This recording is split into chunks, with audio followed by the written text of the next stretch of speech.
அனைவருக்கும் வணக்கம். ஆன்மீக மெய்ஞான அறிவியல் யூடியூப் சேனலுக்கு தங்களை அன்புடன் வரவேற்கிறேன். எல்லாம் அல்ல குருநாதருடைய பொற்பாதத்தை வணங்கி உலக ஆளும் அன்னை மயனக்காளி தாயுடைய பொற்பாதத்தை வணங்கி இந்த காணொலியை சமர்ப்பணம் செய்கிறேன். இப்போ பார்த்துட்ருக்கிறது மருதம் பட்டை.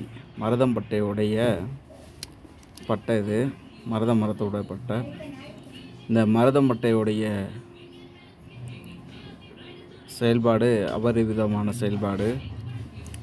இதயம், நுரையீரல், கல்லீரல் போன்ற மகத்தான உறுப்புகளுக்கு இதோடைய இந்த மருந்துடைய செயல்பாடு அதிக நன்மைகள் தரக்கூடியது.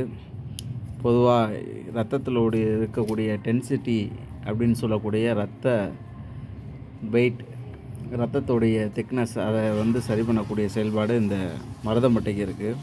அப்படிப்பட்ட மகத்தான செயல்பாடு இந்த மருதம்பட்டையோட செயல்பாடு. அப்படிப்பட்ட அற்புதமான செயல்பாடு இந்த மருதம்பட்டை. இந்த மருதம்பட்டையை பொடியாக்கி இந்த பொடியை கொதிக்க வச்சு அந்த கஷாயத்தை எடுத்துகிட்டு வரும்போது அபரிவிதமான நன்மைகள் கிடைக்கும். அப்படிப்பட்ட அற்புதமான இந்த மருதம்பட்டையோடைய செயல்பாடு இது வாத வைத்தியத்துக்கு எப்படி பயன்படுது அப்படின்றத அடுத்த காணொளியில் பார்க்கலாம். நன்றி, வணக்கம்.